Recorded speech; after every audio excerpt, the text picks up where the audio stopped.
성도 여러분들 반갑습니다. 저는 LA 지역에서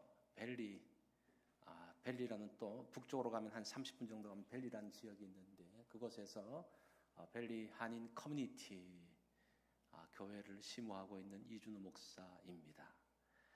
오늘 또 초대해 주신 우리 3번 아름다운 교회 최수철 목사님과 당회원들 감사드립니다. 우리 최 목사님 신학교 다니실 때부터 정말 신실하셨고 또 리더십도 있었는데 또 이번에 와서 보니까 정말 이렇게 목회를 잘 하시는 거 보면서 얼마나 감사했는지 모릅니다. 또 이 교회가 하나님의 은혜 가운데 늘 힘있게 서기를 바랍니다. 자, 우리 잠깐 기도하고 말씀 전하겠습니다. 하나님 아버지 감사합니다. 우리가 하나님을 예배한다는 것이 얼마나 귀한 것인지요. 우리가 예배는 당연히 할 줄 알았고 언제든지 할 줄 알았는데 이 코로나의 기간을 거치면서 예배가 할 수 없을 때가 있다는 사실들을 우리가 알게 하시고 또 이 예배의 귀한 것들을 또한 알게 하심을 인해서 감사합니다. 이제 우리가 예배할 때마다 하나님의 말씀을 들을 때마다 그것 귀한 줄 알고 감사하며 하나님 앞에 나아가는 복된 교회 될 수 있도록 인도하여 주시옵소서. 오늘도 이 시간 함께 하여 주시고 성령 하나님께서 친히 말씀하여 주셔서 이 말씀을 통해서 또한 우리가 하나님의 음성을 듣는 하나님의 마음을 아는 그런 복된 시간 될 수 있도록 인도해 주시옵소서. 주님께 감사드리며 예수님 이름으로 기도하옵나이다. 아멘. 모든 물건은 위에서 아래로 떨어집니다. 그거 다 아시죠? 제가 공을 위로 던지면 공이 위로 올라가는 것이 아니라 이것이 아래로 떨어집니다. 그것을 과학에서는 중력이라고 말합니다. 우리 다 배웠죠? 지구 중심부에서 끌어당기고 있는 힘, 그것이 온 세상을 지배하고 있습니다. 이 중력에서 벗어날 수 있는 사람은 아무도 없죠. 이 중력이라는 것은 자연에만 있는 것이 아니라 인생 가운데도 사람들이 살아가는 가운데도 중력이라는 것이 있습니다. 무겁고 강한 것은 가볍고 약한 것을 끌어당깁니다. 그리고 자기 아래 굴복시킵니다. 그러면서 자기의 몸집을 불려가죠. 이것을 인생 중력 법칙이라고 말합니다. 강한 사람은 약한 사람을 때려 눕혀서 자기의 발 아래 굴복시킵니다. 큰 권력을 가지고 있는 사람은 작은 권력을 가진 사람을 자기 밑에 굴복시킵니다. 큰 기업은 작은 기업을 삼키려고 합니다. 현대사회의 키워드가 경쟁입니다. 경쟁사회. 이 경쟁사회의 핵심이 뭔지 아십니까? 중력이에요. 힘 있는 것이 약한 것을 누르는 것입니다. 나라 간에도 마찬가지입니다. 힘 있는 나라가 약한 나라를 누르죠. 지금 우크라이나 전쟁이 그거잖아요. 전쟁은 탐욕의 중력에서 시작됩니다. 그것이 사람을 죽이고 비극으로 만들어 갑니다. 자, 모든 것들을 굴복시키고 고통을 주는 이 중력에서부터 벗어날 수 있는 길은 없을까? 신앙이 이런 인생 중력에서부터 벗어날 수 있는 길을 알려줍니다. 나의 탐욕과 이기심에서 벗어날 수 있는 길을 알려줍니다. 우리 신앙의 여정의 몸부림이 뭡니까? 이런 중력의 법칙에서부터 벗어나는 거예요. 중력은 모든 것을 아래로 끌어당겨서 아래로 굴복시키는데, 자, 여러분 보세요. 이런 중력의 힘을 거슬러서 아래서부터 위로 올라가는 게 있습니다. 아래서부터 위로 올라가는 게 뭡니까? 생명체예요. 살아있는 생명체, 새싹. 우리가 겨울이 되어지면 모든 돼지가 다 죽은 것 같습니다. 아무것도 없는 것 같아요. 그런데 봄이 되어지면 이 죽은 것 같은 돼지에서 뭔가 하나가 뿅 하고 올라오죠. 모든 것들은 다 아래로 끌어당기는데 이 생명이 있는 새싹은 아래서부터 위로 올리면서 이것이 싹이 되어지고 이것이 나무가 되어지고 거기서 열매를 맺는 것을 볼 수가 있습니다. 그래서 이것을 저는 생명의 법칙 또는 은혜의 법칙이라고 한번 정의를 해 보겠습니다. 은혜는 중력보다 강한 힘으로 생명을 만들어냅니다. 이것이 오늘 본문의 내용이에요. 이 말씀을 통해서 악한 중력 가운데서 고통하고 힘들어하는 사람들에게 길을 제시해 보고자 합니다. 여기에 세상의 갈등과 아픔을 치료하는 원리가 담겨져 있습니다. 자, 오늘 본문의 사건은 여러분들이 다 아는 내용이죠. 죽은 나사로를 살린 사건 아닙니까? 이 나사로 사건은 중력에 맞서는 하나님의 은혜를 보여주고 있습니다. 세상에서 가장 강한 힘이 있다면 뭘까요? 죽음입니다. 죽음을 맞설 수 있는 사람은 아무도 없어요. 아무리 큰 권력을 갖고 있는 사람도 죽음을 맞설 수가 없습니다. 아무리 많은 돈을 가지고 있어도 이 죽음과 상대해서 이길 수가 없습니다. 모든 세상의 사람들은, 모든 세상의 것들은 죽음 앞에서 다 굴복하고 있습니다. 이것이 강력한 중력이죠. 오늘 본문을 보니까요, 이 죽음이 나사로를 삼켰습니다. 그렇게 죽음 앞에서 힘없이 굴복했던 나사로를 예수님께서 살리셨어요. 그 사건입니다. 우리가 이것을 보면서 죽은 나사로가 살아났네? 그게 아니라 지금 이 세상에서 누구도 저항할 수 없고 누구도 대항할 수 없는 그 죽음의 세력을 거슬러서 올라가는 것을 보여주는 것이 오늘 본문의 내용이라는 겁니다. 오늘 그것을 이 말씀을 통해서 우리에게 보여주고 있습니다. 그게 뭡니까? 은혜의 법칙이라는 거예요. 하나님의 은혜라는 겁니다. 베다니에 나사로의 가정이 있었습니다. 이 베다니는 예루살렘에서부터 굉장히 가까운 곳에 있죠. 예수님이 예루살렘에 오실 때마다 베다니에 있었던 나사로의 가정에 머물렀습니다. 나사로의 집에는 나사로와 또 마르다와 마리아가 함께 살고 있었습니다. 이들은 예수님의 사랑을 받고 있는 사람들이었습니다. 그런데 나사로가 병들어 죽었습니다. 예수님의 일행이 베다니에 갔을 때에 나사로가 죽은 지 며칠이 지납니까? 4일이 지났다고 이야기합니다. 나사로의 죽음은 나사로만의 문제가 아닙니다. 고대 사회에서 가장이 죽으면 그 집은 끝장납니다. 요즘은 여성들이 나가서 일을 해서 살 수가 있습니다. 어떤 능력 있는 여성들은 남자보다 훨씬 더 많은 돈을 벌 수가 있습니다. 그런데 고대 사회에서는 여자들이 나가서 일할 수 있는 곳이 없었습니다.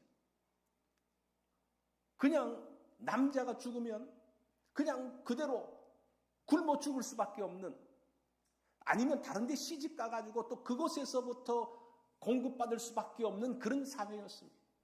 그래서 여기서 나사로가 죽었다는 것은 나사로 한 사람만의 문제가 아니라 나사로 가정이 끝났다는 거예요.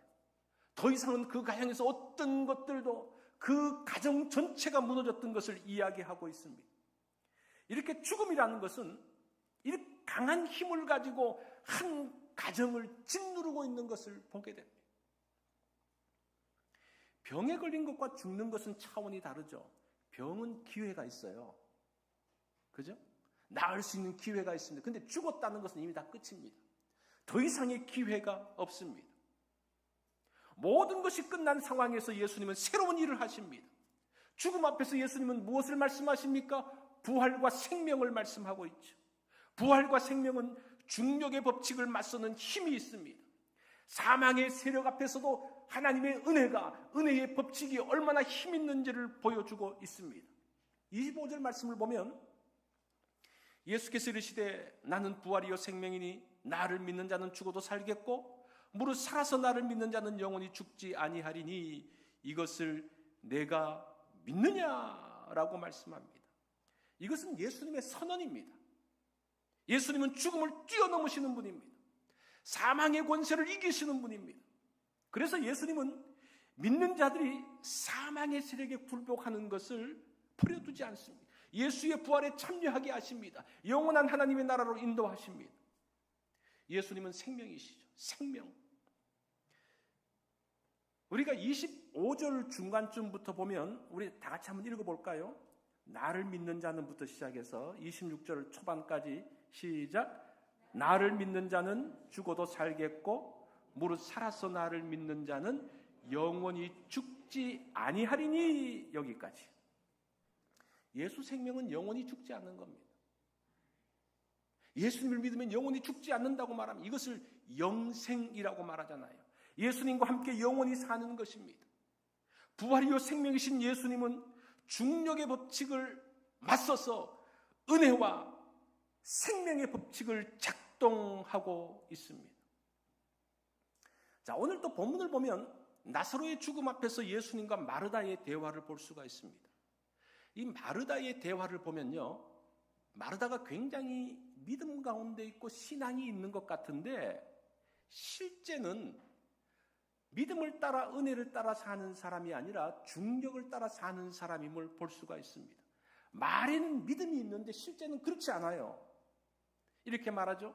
예수님이 계셨더라면 내 오라비가 살아날 것입니다. 이거 굉장히 믿음 있는 말 같은데 이걸 뒤집어 놓고 보면 뭡니까? 우리 오라비가 죽었기 때문에 더 이상은 소망이 없습니다라는 그런 말이에요. 이제 예수님 와봤자 끝입니다. 예수님 죽음 앞에서는 아무것도 할 수 없습니다라는 그런 말입니다. 그때 예수님께서 단호하게 말씀하시죠. 나사로는 다시 살아날 것이다라고 이야기합니다. 그때 마르다가 이렇게 말합니다. 마지막 부활의 날에는 살아나겠죠? 이렇게 말해요. 나도 그 정도는 압니다. 마지막 부활의 날에는, 마지막 때는 살아나겠죠? 나도 성경 공부를 통해서 배웠어요. 부활이 당장 지금의 문제가 아니라 먼 훗날의 것으로 생각을 하고 있습니다. 그 말에 예수님께서 단호하게 말씀하십니다. 나는 부활이요 생명이니 나를 믿는 자는 죽어도 살겠고 살아서 믿는 자는 영원히 죽지 아니하는 것을 믿느냐라고 이야기해요. 마르다는 안다 그러고 예수님은 믿느냐라고 말씀하고 있습니다. 이 차이예요. 이 차이. 아는 거예요. 머릿속에 아는 거예요. 생각 속에 있는 거예요. 그러나 실제적으로는 작동되지 않습니다. 그것에 대해서 예수님께서 믿느냐라고 묻고 있죠. 믿는다는 것은 결단의 문제입니다. 예수님은 부활신앙에 대해서 지식이 아니라 결단을 요구하고 있습니다. 신앙은 이론이 아니라 실제라는 겁니다. 예수님은 마르다와 함께 무덤으로 갑니다. 그리고 마르다에게 무덤의 돌문을 옮겨 놓으라고 말씀하십니다. 그때 마르다의 믿음의 모습이 그대로 드러나요. 마르다는 당황하면서 말합니다. 죽은 지 4일이 지났습니다. 이제 끝장났습니다. 냄새가 납니다. 그가 부활신앙을 이야기하고 있지만 그의 신앙은 진짜가 아닌 것을 사실은 보여주고 있습니다. 그때 예수님께서 40절에 뭐라고 말씀하시는 거 아니? 내가 믿으면 하나님의 영광을 보리라고 말씀합니다. 네가 믿으면 하나님의 영광을 볼 것이다. 이 부활신앙은 하나님의 영광을 보는 겁니다. 우리가 부활절 지난 지가 이제 얼마 안 됐는데 부활신앙이 뭡니까? 아, 예수님께서 죽으셨다가 살아나셔서 그 옛날 2000년 전에 있었던 일이야. 그게 아니라 부활신앙이라는 것은 하나님의 영광을 보는 거예요. 하나님께서 하신 일들을 보는 거예요. 하나님께서 하신 것들을 보면서 하나님 앞에 영광을 돌리는 겁니다. 내가 그 영광에 참여하는 겁니다. 이게 부활신앙이에요. 그런 면에서 부활신앙은 이론이 아닙니다. 부활신앙은 먼 미래에 있는 죽고 난 다음에 있은 일이 아니라는 겁니다. 지금 이곳에 있어야 됩니다. 여러분들의 삶의 현장에서 부활신앙이 나타나야 된다는 겁니다. 그러려면 지금 돌을 옮기려는 결단이 필요합니다. 돌을 옮겨야 된다는 거예요.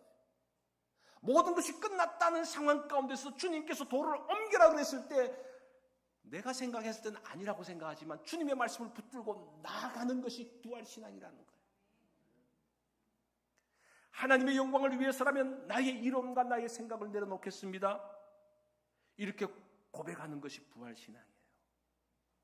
우리는 어떻습니까? 때로는 그 반대일 때가 있잖아요. 하나님이 말씀하시지만 내가 생각하기에는 안 돼. 내가 이론을 따져봤고 이렇게 다 추리를 해봤는데 아니야.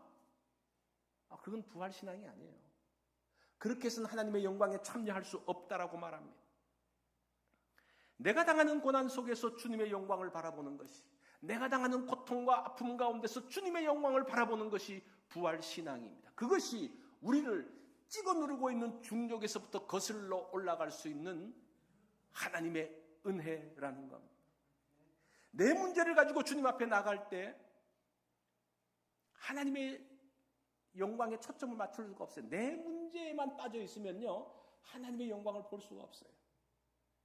나 중심적으로 내 문제를 보면 앞이 캄캄합니다. 우리의 문제는 끝이 없습니다. 여러분, 지난주에도 문제가 있었죠, 그죠? 아마 그 문제가 해결된 분도 있을 것입니다.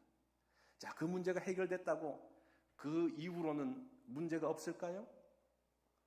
아마 월요일 날 가면 또 문제가 또 있을 거예요. 그 문제가 해결됐다고 그 다음에 또 있을 거예요. 이 문제라는 것은 끝이 없습니다. 죽을 때까지는 끝이 없어요. 그런데 그 문제에 빠져 있으면 아무것도 보지 못합니다. 그 문제 가운데 짓눌려 있는 거예요. 그것을 중력이라고 지금 제가 표현하고 있는 겁니다. 그 가운데 그냥 끌려 있는 거예요. 그 가운데 그냥 낙심하는 거예요. 그 가운데서 불평하는 거예요. 그 가운데서 아파하는 거예요. 그래서 하나님께서 우리의 문제 하나 해결하는 건 뭐 그것도 중요하지만 그것이 전부가 아니라는, 그것이 최선이 아니라는 거예요. 여기서 최선이 뭡니까? 그런 문제 가운데서 주님께서 하시는 말씀이 무엇인가? 너의 문제, 너의 병은 죽을 병이 아니라고 이야기하고 있어요. 지금 나사로 앞에서도 이 죽음은 죽을 것이 아니다라고 이야기합니다. 동일하게 우리 앞에서도 우리를 죽을 것 같이 힘들게 하는, 우리를 아프게 하는, 정말 숨쉬지 못하게 하는 그 아픔, 그 문제가 죽을 병이 아니라는 겁니다. 이 상황이 너를 고통스럽게 하는 것이 아니라는 겁니다. 그러면 뭡니까? 우리를 힘들게 하고 아프게 하고 있는 그 모든 상황들은 뭡니까? 예수님께서 말씀하시기를 하나님의 영광을 위함이요, 이렇게 이야기해요. 하나님의 영광을 위함이요. 그 가운데서 하나님의 영광을 보면, 그 아픔 가운데서 우리가 하나님의 영광을 보면요, 뭔가 거기서 길이 보이기 시작해요. 이 문제가 하나님의 영광을 위한 것이라면 누구의 문제입니까? 우리의 문제가 아니에요. 지금 하나님의 영광을 위해서 이 일이 벌어지고 있는데 내 문제가 아니죠. 내가 처리할 수 있는 문제가 아니라는 거예요. 지금 이 문제는 누가 해결할 수 있는 문제라는 겁니까? 하나님이 해결할 수 있는 문제라는 거예요. 그 하나님이 해결할 수 있는 문제를 내가 붙들고 있으니까 죽을 것 같죠. 하나님만이 할 수 있는 것들을 내가 붙들고 내가 무엇인가를 하려고 하다 보니까 앞이 하얀 거예요. 여러분, 이것을 기억하셔야 돼요. 이걸 기억하셔야 돼요. 앞으로 어떤 문제가 있을 때 이렇게 이야기해 보십시오. 이것은 하나님의 영광을 위함이요. 그렇게 한번 이야기해 보십시오. 그러면 뭔가 새로운 길이 보이기 시작합니다. 그러면서 예수님께서 나사로에게 말씀하시죠. 그 무덤 앞에 가서 나사로에게 말씀하십니다. 나사로야, 나와라! 주님은 나에게도 말씀하세요. 절망 속에 있는 아무개야, 나와라! 내 이름을 부르면서 고통과 아픔 속에 있는 이준우, 나와! 거기서 나와! 거기에 함몰되지 말고, 거기에 갇혀있지 말고 그곳에서 나오라고 이야기합니다. 그러자 죽은 자가 일어나서 나옵니다. 이 나사로가 지금 죽고 난 다음에 수족이 다 묶여있잖아요. 천에 다 묶여있잖아요. 그러니까 그 묶인 채로 그냥 나오는 거예요, 나사로가. 이게 지금 죽음의 중력을 거슬러서 밖으로 나오고 있는 그 모습, 이게 부활이요 생명이라는 겁니다. 아시겠어요? 부활은 그냥 죽고 난 다음에가 아니라 우리가 정말 죽을 것 같은, 정말 내가 무덤 가운데 들어간 것 같고 나는 끝장이다라고 하는 그 상황에서 그것을 뚫고 올라오는 것이 부활신앙이라는 거예요. 그것이 하나님의 생명에 참여하는 것이라는 겁니다. 이게 하나님의 은혜죠. 하나님은 나사로 사건을 통해서 두 가지를 말씀하고 있습니다. 첫 번째는 육체적으로 죽은 나사로를 살리는 겁니다. 실제적으로 죽은 나사로를 살리는 거예요. 두 번째는 죽은 신앙 가운데 있는 마르다를 살리는 거예요. 그래서 이 성경은 그냥 죽은 사람의 이야기가 아니라 또 죽고 난 다음에 있는 깊은 병 가운데 있는 사람의 문제가 아니라 죽은 신앙 가운데 있는 사람들의 문제이기도 해요. 그 말씀이기도 해요. 그래서 그 이 말씀은 누구를 향한 말씀입니까? 나를 향한 말씀이 되는 거예요. 중력과 은혜는 프랑스 철학자 시몬 르 베이유가 쓴 그 책의 이름입니다. 제가 그 책 이름을 제목으로 갖고 왔어요. 그 책에 이렇게 기록을 합니다. 중력과 은혜는 우리의 삶에는 현실적인 구속력이 있으나 그걸 중력이라고 표현합니다. 그곳에서 벗어나려는 영혼의 움직임이 동시에 존재한다. 이것을 은혜라고 해요. 우리가 어떤 어려운 일을 당하고 힘든 일을 당하면 나는 안 돼. 난 할 수 없어. 나는 끝났어. 그러면서 자꾸 아래로 떨어지게 하고 절망하게 하는 게 중력이라는 거예요. 그러면서도 또 마음 가운데 어떤 마음들이 있는 거 아니? 그래, 이 가운데서 그래도 기도할 수 있잖아. 이 가운데 하나님을 바라볼 수 있잖아. 하나님께 나갈 수 있잖아. 이것이 은혜라는 겁니다. 그래서 우리의 그 가운데서 우리를 끌어당기고 우리를 좌절시키고 우리를 어렵게 하는 생각과 그 마음들이 있는가 하면 그 가운데서도 하나님을 바라보고 자꾸 하나님께 나가려고 하는 이 두 가지가 존재한다는 거예요. 그렇죠? 그게 중력과 은혜가 우리 가운데 존재하고 있는 거예요. 중력과 은혜라는 책을 쓴 이 시몬 르 베이유는 이렇게 이야기합니다. 마음 아래에 자리 잡고 있는 욕심은 모든 중력의 현상이다. 일반적으로 저급한 동기인 욕심은 고귀한 동기보다 더 강한 힘을 가지고 있다. 중력의 법칙은 내 마음속에 교묘히 숨어서 나를 조종하고 있다. 실제로 사람들은 빵 한 개를 얻으려고 새벽 4시부터 아침 8시까지 꼼짝 않고 서 있을 수 있지만 한 사람을 격려하고 세우기 위해서 그렇게 오랜 시간을 사용하지 못한다. 어렵게 번 돈을 의미 있게 사용하기보다는 내가 좋아하는 얼마 지나지 않아 버릴 것을 사서 나르며 나의 욕심, 나의 배만을 충족시킨다. 이것이 내 속에 있는 중력이다.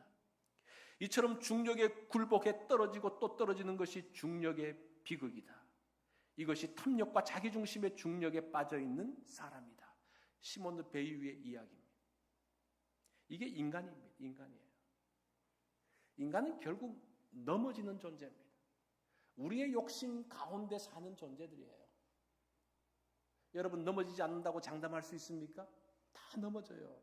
그런데 이렇게 넘어질 때에 잘 넘어져야 돼요. 잘 넘어져야 돼요. 넘어질 때에 아래로 넘어지지 말고 위로 넘어져야 돼요. 이게 오늘 원리인데 잘 들어보십시오. 우리가 어떤 힘든 상황 가운데 넘어질 때 은혜 쪽으로 넘어져야 돼요.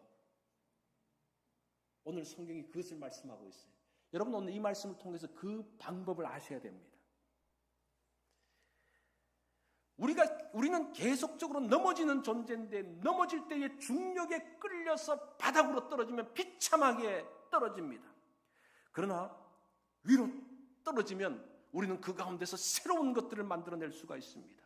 그러기 위해서는 우리 마음 가운데 하나님의 은혜가 들어갈 수 있는 빈자리를 만들어놔야 돼요. 자, 제가 뭘 하나를 보여줄 건데 이거는 눈으로 볼 수 있는 게 아니라 마음의 눈으로 볼 수 있어요. 여기 빈 풍선이 있습니다. 바람 빠진 풍선이 있어요. 보이시죠? 그죠? 요거를 탁 놓으면 어떻게 됩니까? 아래로 턱 떨어져요.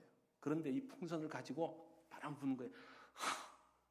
불어가지고 아래로 탁 놓으면 이게 어떻게 됩니까? 위로 올라가요. 왜 그래요? 바람이 들어있으니까. 이 원리예요. 우리 마음 가운데 하나님의 은혜, 우리 마음의 빈자리에 하나님의 은혜가 들어가 있으면 우리가 아래로 떨어지더라도 어디로 가는 겁니까? 위로 올라갈 수 있어요. 하나님의 은혜 편으로 떨어지게 돼요. 그게 위로 넘어지는 거예요. 위로 넘어지는. 성령의 바람이 우리 가운데 있으면 우리가 아래로 떨어지더라도 우리는 위로 올라갈 수 있다는 겁니다. 어려움 가운데 들어가면 실망하죠. 그 가운데 낙심하고 절망하고 포기하려고 하죠.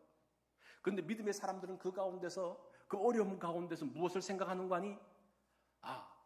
이 어려움 가운데서 주시는 하나님의 은혜는 무엇인가?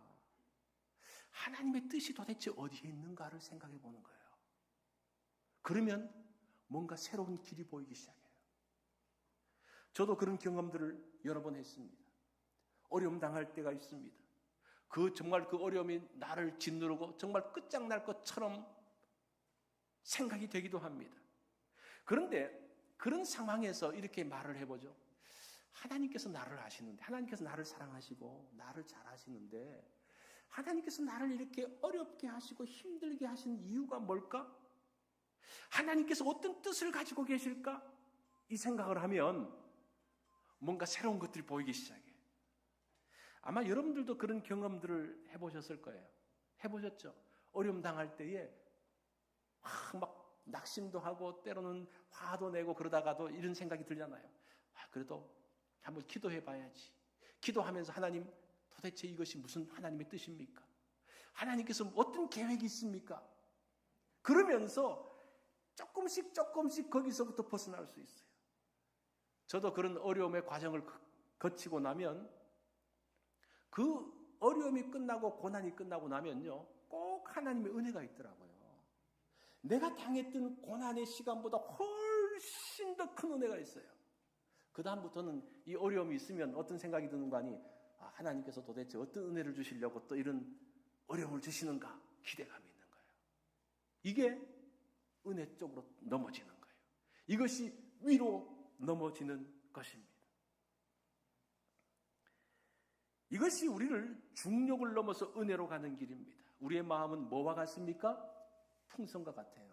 그 풍선에 바람이 있느냐 없느냐에 따라서 완전히 그 결말이 달라진다는 것을 우리가 알아야 됩니다. 자, 이렇게 중력으로 살았던 사람이 있더라고요. 제가 좀 찾아보니까 미국의 젊은이들이 가장 일하고 싶어하는 회사 중에 하나가 팀 하스라는 주차 빌딩 건축 설계 회사입니다. 이 회사는 지난 25년 동안 1000개 이상의 주차 빌딩 건물을 세웠습니다. 근데 이 회사의 그 목표가 무엇인가 하니, 사람들이 가기 싫어하는 주차 공간, 지저분한 주차 공간을 아름답게 만들어서 가고 싶어 하는 곳으로 만들자라는 것이 이 사람들의 목표예요.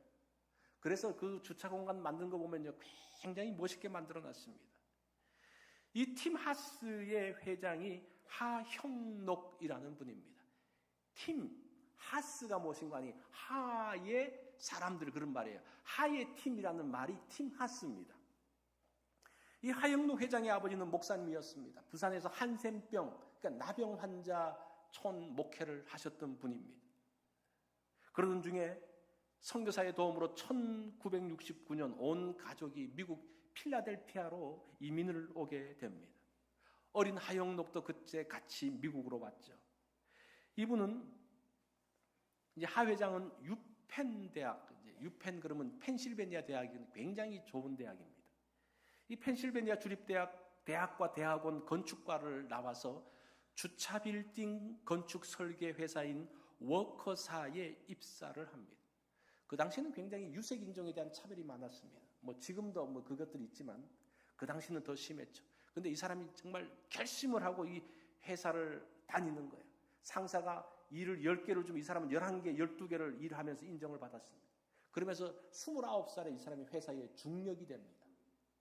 그러면서 이제 막 잘 나가던 사람이었는데 1991년 32살이 되던 해에 필라델피아에서부터 뉴욕으로 올라가는 이제 고속도로로 쫙 차를 타고 올라가는데 갑자기 심장이 그냥 답답하고 머리가 그냥 혼미해지기 시작합니다. 그래서 가까스로 그 옆으로 차를 세워놓고 조금 쉬다가 병원으로 갔어요. 병원으로 가보니까 심장에 문제가 생겼습니다. 32살에. 그래서 치료를 하려고 했지만 치료가 되지 않습니다. 그래서 결국은 심장 이식 수술을 결정하게 됩니다. 그래서 자기하고 심장이 맞는 사람을 기다렸다가 드디어 자기의 심장이 도착을 했습니다. 그때 이 의사가 너무나 좋아서 축하하면서 말을 하다가 하지 말아야 될 말을 한마디 해요. 뭐라고 그런가 하니 의사가 와서 축하합니다. 드디어 당신이 기다리던 심장이 도착했습니다.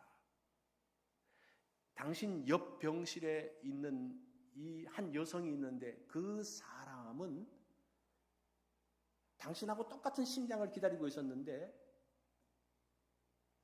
도착하지 않아서 당신이 먼저 순수가 되어져서 이 사람은 이틀 후에 죽습니다라고 이야기를 한 거예요. 그러니까 이 하용노 씨가 깜짝 놀라요. 그러니까 의사가 말하면 놀라지 마십시오. 이 심장을 다른 사람에게 안 주고 당신에게 줄 테니까 절대 걱정하지 말라고. 그리고 이 의사가 가려고 하는데 이 하용록 씨가 의사를 부릅니다. 선생님, 저는 얼마 동안 살 수 있나요? 당신은 한 일주일에서 한 3주 정도 살 수 있습니다. 그래요? 그러면 제 심장을 옆방 여자에게 주시죠. 이렇게 이야기하는 거예요. 의사가 깜짝 놀라는 거예요. 이 심장 이식이 신장 이식도 마찬가지로 모든 장기 이식은 아무거나 갖다 끼워서 되는 게 아니잖아요. 자기한테 맞는 게 있거든요. 이게 기다리는 게 한 달일 수도 있고 1년일 수도 있고 얼마인지 몰라요. 근데 겨우 기다려서 맞는데 이것을 양보하니까 이 의사가 깜짝 놀라는 거예요. 그러면 의사가 하는 말이 당신이 결정할 수 있는 게 아니라 당신 아내가 이 결정을 해야 됩니다. 그렇죠. 살아있는 아내가 결정을 해야죠. 그래서 이 사람이 아내하고 이야기를 해가지고 자기 심장을 이 옆 병실에 있는 여자한테 주기로 결정을 합니다. 그 당시에 그 병원에는 좀 서로가 이제 그 병원 직원들이라든지 간호사들끼리 이제 갈등이 있고 이제 그러면서 불평하고 어려움이 있었는데 그 소식이 전해지고 난 다음에 그 병원에 그 불평이 다 사라졌어요. 자기 심장 양보한 사람이 있는데 내 아는 이거 못 참아? 완전 병원 분위기가 바뀌어졌습니다. 그리고 난 다음에 일주일 후에 이 사람이 혼수 상태에 빠지기 시작해요. 그러면서 혼수 상태에 계속 들어가면 의사는 출근하면 이 하용록 씨 체크를 하는 거예요. 그렇게 이제 혼수 상태에 빠져서 한 3주를 지나면서 있는데 한 달 만에 정말 기적적으로 그 심장이 다시 도착을 합니다. 자기한테 맞는 심장이. 그리고 심장 이식 수술을 해서 기적적으로 이 사람이 살아났어요. 병에서 회복되고 난 다음에 이 사람이 이제 거라지에 자기 이제 차고에 회사를 하나 사왔습니다. 그러니까 이 자기 전공이 건축 설계, 주차장 설계니까 그거 회사를 만들었어요. 그때에 미국 2위 신용카드 회사인 MBNA라는 그 회사에서 신축 사옥 공사 감리를 의뢰합니다. 그때 이 하용록 씨가 부사장을 만나서 이렇게 이야기해요. 우리 회사는 이웃을 돕기 위해서 세운 회사지만 사실 나는 언제 죽을지 모릅니다. 심장 이식 환자입니다. 그래서 모든 실무적인 일들은 우리 직원이 할 것입니다라고 이야기를. 그러면서 이 부사장하고 쭉 이야기를 하면서 이 부사장이 감동을 받은 거예요. 나중에 알고 보니까 이것들을 주도했던 로저 크로지오라는 이 부사장도 암으로 2년 시한부 인생을 살고 있었어요. 그래서 그 이야기를 들으면서 그 사람이 살았던 이야기를 쭉 들으면서 그게 감동이 되어져서 그 비서한테 뭐라고 말했는가 하니 내가 죽은 뒤에는 이 사람을 통해서 살고 싶어요. 이 사람이 잘 됐으면 나는 죽더라도 의미 있는 삶을 산다고 생각합니다. 그래서 이 사람을 도와주세요. 나중에 장례식장 가서 들었던 이야기라는 거. 자, 그렇게 하면서 이제 이 사람은 새로운 시작들을 하고 있습니다. 그러다가 2009년에 회사에서 큰 위기를 당합니다. 그 당시 마이애미 야구장 주차 빌딩 공사를 했는데 기둥이 이제 금이 간 거예요. 도대체 이게 무슨 문제냐라고 같이 두 회사가 모여서 이제 이야기를 하는데 사실은 고객이 계속 변경을 요구하면서 생긴 금이었습니다. 그때 이제 이 하용노 씨 팀하우스의 이 회장하고 그다음에 변호사 또 이 마이애미 그 말린스 구장의 그 대표하고 변호사 그다음에 보험회사 이 사람들이 모였어요. 도대체 누가 돈을 내야 되냐? 이제 그러면서 이 하용노 씨가 이런 이야기를 합니다. 우리 모두가 살기 위해서는 누군가가 희생을 해야 합니다. 모든 것을 제가 책임지겠습니다. 이렇게 이야기한 거예요. 이게 이 말이 쉽지 이 하자에 책임지면 회사가 망할지도 몰라요. 그러면서 그 소식을 듣고 상대편 회사 사장과 변호사, 보험회사까지 깜짝 놀랍니다. 어쨌든 자기가 그걸 다 책임지고 해줬습니다. 그러니까 너무 고마워서 이 마이애미 말린스 개막 경기에 이 하 회장을 초청을 합니다. 뭐 그게 중요한 게 아니고 그 이후에 팀 하스의 명성이 퍼지기 시작합니다. 이 회사는 무조건 책임진다. 이 회사하고 계약을 맺으면 정말 믿을 수 있다. 그 명성과 신뢰를 가지면서 많은 고객들과 파트너들을 갖게 됩니다. 이 하 회장은 어려운 결정을 할 때마다 기도를 한다고 말합니다. 그러면서 기도하는데 별로 길게 하지 않는다는 거예요. 그 인터뷰하는 내용들 들어보니까요. 기도가 길어지지 않는 이유는 내가 더 희생하는 쪽을 선택하기 때문입니다. 이렇게 이야기해요. 이 사람이 그냥 자기가 그냥 손해보면서 산다는 거예요. 팀 하스의 경영 철학은 P31입니다. P31인데 이 P가 무엇인가 하니 잠언이에요. 잠언. Proverbs죠. Proverbs 31. 그러니까 잠언 31장이 이 회사의 경영 철학입니다. 정확하게 말하면 잠언 31장 20절입니다. 그는 곤고한 자에게 손을 펴며 궁핍한 자를 위하여 손을 내밀며 우리는 어려운 이들을 위해서 존재한다. 이 회사가 어려운 사람들을 위해서 존재한다 그러고 그냥 지금까지 사업을 하고 있습니다. 지금 이 사람은 지금도 필라델피아에서 굉장히 좋은 일들을 선한 일들을 많이 하고 있는 분입니다. 여러분들이 이 내용을 좀 더 자세히 알려고 하면 인터넷에 들어가서 팀 하스라든지 하용도 회장 이렇게 치시면 굉장히 많은 자료들이 나옵니다. 하 회장은 중력을 넘어서 은혜로 사는 사람입니다. 자기 중심의 중력을 끊고 이기심의 중력을 끊고 욕심의 중력을 끊고 사는 사람입니다.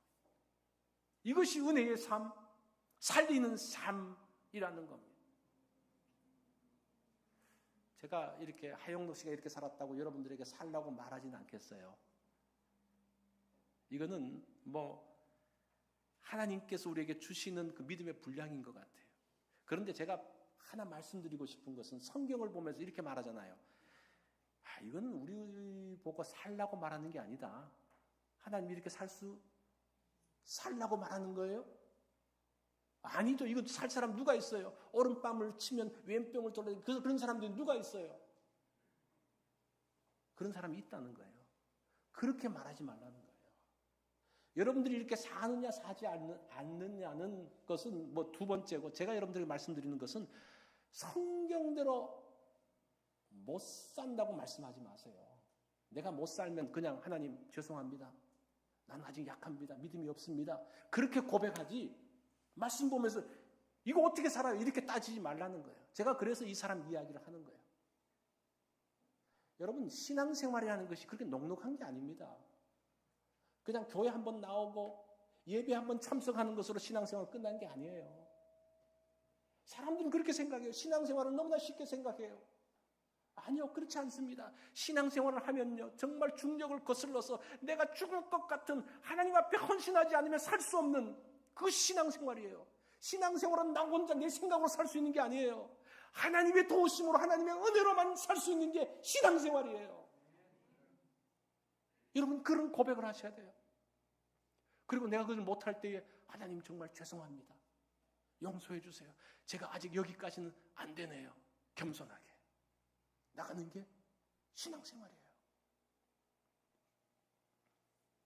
이렇게 강력한 중력도 하나님의 은혜 앞에서는 다 굴복해요. 이것이 은혜의 법칙입니다. 이게 부활신앙입니다. 우리의 믿음의 원리는 책 속에 있는 게 아닙니다. 그것이 살아서 지금도 놀랍게 역사한다는 겁니다. 아래로 떨어질 수밖에 없는 우리가 위로 날아오를 수 있습니다. 그게 하나님의 은혜라는 거예요. 이런 하나님의 은혜로 은혜의 자리로 나아가기를 원합니다. 우리가 오늘 어린이 주일인데 우리 자녀들 기르는 게 그렇게 쉽습니까? 녹록합니까? 힘들어요. 아이를 기를 때 그 나이대에서 달라지고 나이가 이제 티네이저가 되어지면 이게 영어로 그러면 13살부터거든요. 한국으로 보면 한 14살, 15살인데 그때는 그렇게 이야기해요. 목사님, 티네이저는 인간이 아닙니다. 그렇게 이야기해요. 인간이 아니라는 거예요. 자기가 이해가 안 된다는 거예요. 그런 자녀들을 기른다는 것은 정말 하나님의 은혜가 아니고는 할 수 없는 거예요. 이런 삶의 현장 가운데서 정말 하나님의 은혜가 필요한 거예요. 혹시 이 가운데 병으로 인해서, 병의 중력으로 인해서 그 가운데 절망하고 낙심하는 분들이 있습니까? 그 가운데 고통하는 분들이 있습니까? 나는 이 병 때문에 정말 끝장났어. 내 인생은 끝이야. 신앙이고 뭐가 아무것도 없어. 그런 분들이 있습니까? 그런 병의 중력에 끌려다니는 것이 아니라 오히려 그 가운데서 하나님의 은혜를 붙들고 위로 올라갈 수가 있습니다. 그게 오늘 본문의 말씀이에요. 3번 아름다운 교회가 중력의 매너리즘에서 벗어나서 하나님의 은혜와 생명을 만들기를 원합니다. 목사님 못해요. 안 돼요. 이게 다 중력의 모습이에요. 할 수 없어요. 어떻게 합니까, 목사님? 우리 교회가 내가 그런 중력에 빠지면요, 그거 신앙생활 하는 게 아니에요. 할 수 없는 거죠. 그럴 때 그냥 못하겠다 그래서 정말 못합니다. 죄송합니다. 아직 믿음이 약하네요. 제가 더 기도해서 믿음이 자랄 수 있도록 기도해 주세요. 이렇게 하는 것이 바른 신앙의 모습이지. 못해요. 이건 누가 합니까? 이건 신앙의 사람들이 아닌 중력의 사람들이에요. 세상 사람들의 모습이에요. 오늘 우리가 이 말씀을 들으면서 여러분 한번 기도해 보고 싶은 마음 없습니까? 나를 누르고 있는 어떤 중력들이 있습니까? 나를 끌어내리는 어떤 그 고통스러운 것들이 있습니까? 아직도 그 뚫고 올라가지 못한 것들이 있습니까? 그것들을 극복할 수 있는 것이 하나님의 은혜라는 겁니다. 오늘 이 시간 한번 이 말씀을 가지고 한번 기도하면 좋겠습니다. 여러분 크게 기도하지 말고 자신을 한번 돌아보는 기도를 해보세요. 나를 보면서 하나님, 내가 이런 사람이었군요. 내가 중력 가운데 살고 내가 내 욕심과 내 중심적으로 살았던 사람이었군요. 용서해 주십시오. 이제 하나님의 은혜 가운데 들어가기를 원합니다. 라는 기도를 하면 좋겠습니다. 우리 한번 조용하게 자신을 돌아보면서 하나님 앞에 나가면 좋겠습니다. 하나님 아버지, 이 시간 저희들이 주님을 바라보기를 원합니다. 하나님의 뜻 가운데서 살지 못하고 내 생각 가운데서, 내 뜻 가운데서, 내 마음대로, 내 이론대로 살았던 것을 이 시간 내어놓습니다. 용서하여 주시옵소서. 나를 짓누르고 있는 그 문제 가운데서, 병 가운데서, 그 아픔 가운데서 하나님을 붙들지 못하고 내 생각 가운데서 좌절하고 낙심하고 절망했던 그런 모습들을 주님 앞에 내어놓습니다. 용서하여 주시옵소서. 또 내가 하나님 말씀 앞에서 거부했고 그 말씀대로 살지 못하면서 하나님을 원망했던 그러한 모습을 주님 앞에 내려놓습니다. 새롭게 되게 하여 주시옵소서.